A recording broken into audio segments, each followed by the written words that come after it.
Hello guys, আসসালামু আলাইকুম। আপনারা সবাই কেমন আছেন? আশা করি ভালো আছেন। প্রতিদিনের মতো আজকে একটা নতুন ব্লগ নিয়ে চলে আসলাম আপনাদের মাঝে। তো গাইস দেখুন আজকে আমরা কি রান্না করতেছি। তো বন্ধুরা, এখন আমরা রাফসানের জন্য চিকেন নুডলস রান্না করব। এখানে আলু নিয়েছি, চিকেন নিয়েছি, টমেটো, কাঁচামরিচ, আলুটা সিদ্ধ করে নিয়েছি। তো তাই আলুটা কেটে ছোট ছোট করে নিতেছি। এখন এই আলুটা, চিকেন, টমেটো এগুলো একসাথে একটু কষাবো। আপনাদের কাছে নুডলস রেসিপিটা কিরকম লাগে জানি না, কিন্তু আমাদের রাফসানের কাছে নুডলস তো খুবই পছন্দের একটা খাবার। তো এখানে পেঁয়াজ ভাজতেছি, পেঁয়াজের মধ্যে টমেটো আর কাঁচামরিচটা দিয়ে দিলাম। এখন টমেটো আর কাঁচামরিচটা দিয়ে একটু ভালো করে ভেজে নিই। বন্ধুরা, ভিডিওর শুরুতেই বলে দিলাম যে আমাদের এই ছোট ব্লগটি যদি আপনাদের কাছে ভালো লেগে থাকে তাহলে অবশ্যই একটা লাইক, কমেন্ট, শেয়ার আর একটা সাবস্ক্রাইব করতে ভুলবেন না। এখন এই যে কথা বলতে বলতে এগুলি ভেজে নিলাম। ভেজে নেওয়ার পরে এখন যে আলু আর চিকেনটা আছে এগুলি এখন ঢেলে দেব। এগুলি এখন ঢেলে দিয়ে একটু ভালো করে তেলে ভেজে নেব। ভেজে নেওয়ার পরে আবার এগুলির মধ্যে একটু পানি অ্যাড করবো। যে এখন এগুলো ভাজতেছি, এদিকে এগুলো আমি ভাজতেছি আর রাফসান দাঁড়িয়ে আমার সাথে মিষ্টি মিষ্টি কথা বলতেছে। দেখুন গাইস, রাফসান কি করতেছে, ও একটা ম্যাগি মশলা হাতে নিয়েছে, বলতেছে যে এই ম্যাগি মশলাটা ওকে ছিঁড়ে দিতে, যে ও খাবে। পরে ওর একটু ছিঁড়ে দিলাম।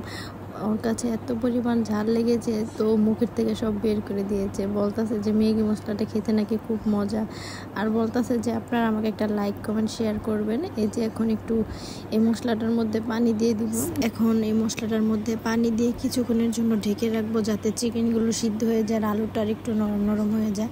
এখন এগুলো সাইডের থেকে ভালো করে নামিয়ে মাঝখানে দিয়ে তারপর ঢাকনা দিয়ে ঢেকে দিয়েছি। ঢেকে দেওয়ার পর কিছুক্ষণ পরে আবার খুললাম। খোলার পরে এই যে এদিকে পানিটা একটু শুকিয়ে এসেছে। এখন দেখা যাচ্ছে যে পানিটা আরও শুকাতে হবে। তারপরে এখানে একটা ডিম এড করব।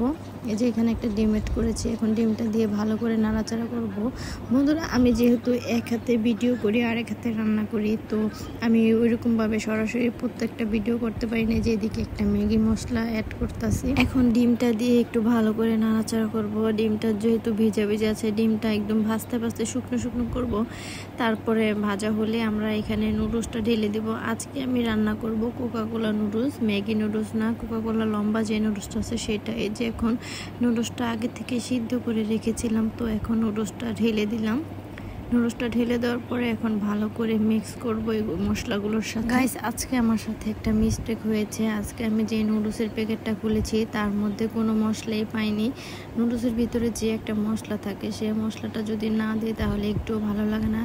মশলাটা নাই, তাই আমি একটা দোকান থেকে ম্যাগি মশলা কিনে নিয়ে নুডলসের সাথে অ্যাড করেছি। কেন জানি নুডলসের মধ্যে আজকে কোনো মশলাই পাইনি। তো এই যেদিকে নুডলসটা এখন ভালো করে মেশাবো, যে ভালো করে নাড়াচাড়া করতেছি। সাইডের নুডলসগুলো সব একসাথে মাঝখানে নিয়ে এসে ভালো করে উপরেরটা নিচে, নিচেরটা উপরে দিয়ে দিলাম।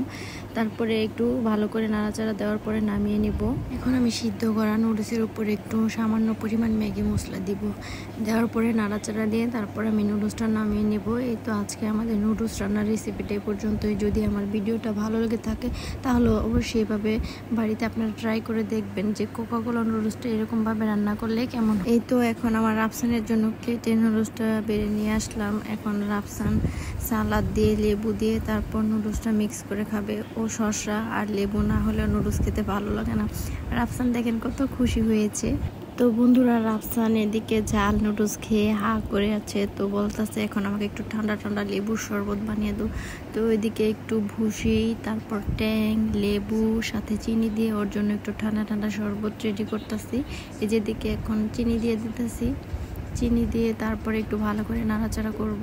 তো বন্ধুরা, এই যে এদিকে একটু ট্যাং দিয়ে দিব। আর আফসান বেশি ট্যাং পছন্দ করে না, কারণ ওর কাছে ট্যাংয়ের গন্ধটা নাকি ভালো লাগে না। ট্যাং দেওয়ার পরে এদিকে একটু সামান্য পরিমাণ লেবু দিব।